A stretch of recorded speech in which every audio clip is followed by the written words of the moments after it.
सभी साथियों को नमस्कार। मैं अरविंद कुमार, आप देख रहे हैं अम्बेडकर प्राइम चैनल। साथियों, आज 8 तारीख हो गई है। कल 9 तारीख यानी कि 9 अगस्त का दिन सभी बहुजनों के लिए बहुत महत्वपूर्ण। तो जो बहुजन बाबा साहब को प्यार करते हैं, बाबा साहब के प्रति सम्मान रखते हैं, वो कल जंतर मंतर पर अवश्य पहुँचें। चाहे कितनी भी दूर रहते हैं, समय से निकलें, जिससे 10 बजे जंतर मंतर पहुंच जाएं। हमारा जितना बड़ा जन सैलाब होगा, उतनी बड़ी हमारी शक्ति का जो संदेश प्रधानमंत्री मोदी तक पहुंचेगा, और तभी हमारा ये जो परिवर्तन का उद्देश्य, बाबा साहब की जो मूर्ति स्थापित पुनः करने का उद्देश्य पूरा हो सकेगा।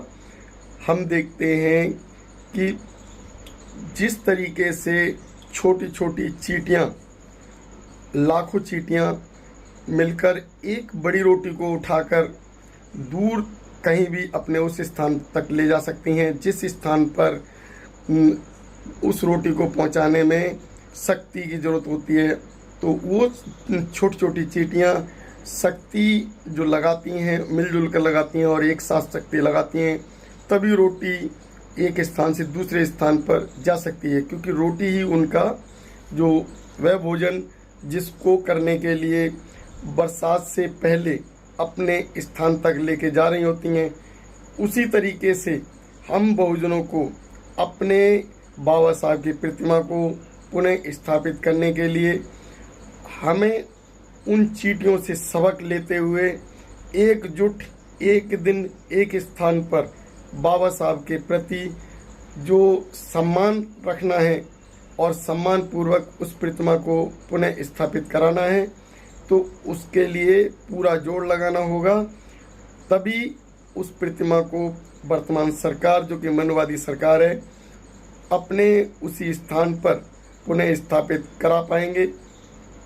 और मनवादी सरकार की जो ये नीतियां हैं, आए दिन जो नई नई नीतियां प्रधानमंत्री मोदी, जो कि हिटलर शाही के द्वारा, हिटलर नीति के द्वारा, और प्रधानमंत्री के जो मंत्री नए नए अपने मुंह से उद्घोष करते रहते हैं कि हम कहीं संसद को बदल देंगे, कहीं संविधान को बदल देंगे, और जो बाबा साहब की प्रतिमाओं के साथ छेड़छाड़ होती है, बाबा साहब की प्रतिमाएं तोड़ दी जाती हैं। समाज के साथ जो छुआछूत का जो इस समय क्रम चल रहा है, जब से मोदी सरकार सत्ता में आई, मोदी सरकार की सत्ता में आने के बाद हमारे समाज में बहुत अधिक आतंक कहें या जो विरोध कहें, या उनके साथ जो मारपीट या दुर्घटनाएं ऐसी होती आई हैं। उसका जो मुख्य कारण है बीजेपी सरकार। बीजेपी सरकार ने जो अभी नीतियां बनाई, बीजेपी सरकार ने जो आए दिन या आज के टाइम की जो सोच होनी चाहिए, वो सोच विकसित नहीं की, जिस कारण बीजेपी सरकार के मंत्री और सांसद, विधायक या जो अन्य छोटे पदाधिकारी वो उल्टे सीधे बयान देते हैं, और मनवादी लोग वो बयान दे देते हैं उन SC ST के खिलाफ जो SC ST शिक्षित हो चुके हैं। जज जो कि अपना फैसला दे देते हैं, जो कि SC ST के लिए अभी तक पूरी तरीके से जो संविधान लागू होना था नहीं हो पाया। क्या इन जजों को इस तरीके के फैसले देने से पहले सोचना नहीं चाहिए कि जो ये फैसले दिए जा रहे हैं, सारे ही फैसले SC ST के खिलाफ ही क्यों फैसले सुनाए? सरकार SC ST के खिलाफ नीतियां क्यों बनाती है? ये सोचने का विषय सरकार, और इस तरीके से जो निर्णय देने वाले कोर्ट, इन पर लगाम तभी लग सकेगी जब हम एकजुट हो पाएंगे। तो हमारा जो अगर बहुमत एक जगह इकट्ठा हो सकेगा, तो हमारे ऊपर होने वाले अत्याचार कम हो सकेंगे। आप देखते हैं कि इन 10 सालों में हमने देखा कहीं मूंछ रखने पर मार दिया जाता है, कहीं बारात को घोड़ी पर चढ़ने से रोक दिया जाता, कहीं किसी SC/ST को पेशाब पिलाई जाती है, किसी SC/ST की महिला के साथ रेप होता है। तो इसका मुख्य कारण है वर्तमान सरकार की नीतियाँ, वर्तमान सरकार का अंकुश ना लगाया जाना, जो कि निकम्मी सरकार हम बहुजनों पर आए दिन अनेक कमेंट्स करती रहती है। कुछ ऐसे बयान आ जाते हैं जिस कारण जो SC/ST के खिलाफ जाने वाले लोग वो हावी हो जाते हैं और वो लोग हर तरीके से जितनी नीचता कर सकते हैं उतनी नीचता करने की कोशिश करते हैं। समाज में वो ऐसे कार्य देखने को मिलने लगे जो कार्य नहीं होने चाहिए थे। बाबा साहब अम्बेडकर ने इस तरीके से रोक लगाने की कोशिश की थी जिस तरीके से समाज में सुधार आ सके, लेकिन ऐसा नहीं हो सका। इन 10 सालों में जो मोदी सरकार ने किया वो पिछले 10 साल का जो पीरियड मोदी का रहा, पिछले 66 साल के पीरियड में ऐसा नहीं हुआ जैसा कि अब हो रहा है। मोदी सरकार में जो मंत्री हैं वो ज़्यादातर जो है ठाकुर पंडित बनिया हैं, जिन्हें छोटी जातियों का किसी तरीके से दर्द नहीं महसूस होता।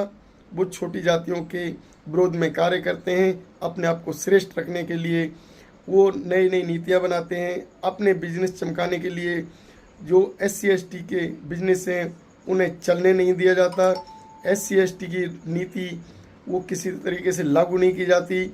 अभी तक संविधान को, जो कि बाबा साहब ने कहा था कि जो है संविधान में 10 साल के लिए केवल SC/ST आरक्षण ईमानदारी से लागू कर दिया जाए तो पूरी तरीके से जो पिछला दबा कुचला समाज है वो संपन्न हो जाएगा, उसमें विकास हो जाएगा। लेकिन अभी तक 76 साल के पीरियड में भी वो सब नहीं हो पाया।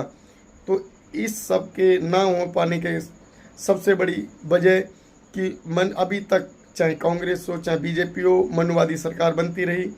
मनवादी सरकारों ने अपनी मनवादी नीतियां समाज पर लागू की और सत्ता में काबिज रहे, शासन करते रहे। तो अब हमें क्या इसी तरीके से शोषित होना है, अपने आप को उठाने का प्रयास नहीं करना क्या? अगर हम इसी तरीके से घरों में बैठे रहे तो हमारे ऊपर ऐसे ही अत्याचार होते रहेंगे और हमें ऐसे अत्याचार सहन करने पड़ेंगे। हमारा समाज जो कि अत्याचारों का पूरी तरीके से विरोध नहीं करता, कुछ ऐसे भी हमारे समाज के गद्दार हैं जो लोग आपका विरोध करते हैं।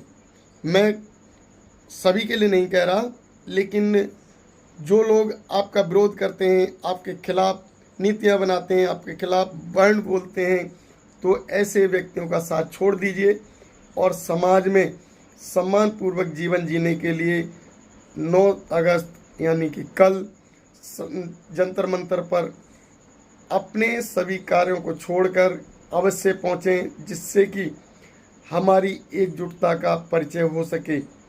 हम जो वर्तमान मनवादी सरकार है उसे संदेश देने में कामयाब हो सकें, तभी हमारे लिए अच्छे कानून, अच्छी व्यवस्थाएं और अत्याचारों पर रोक लगाई जा सकेगी।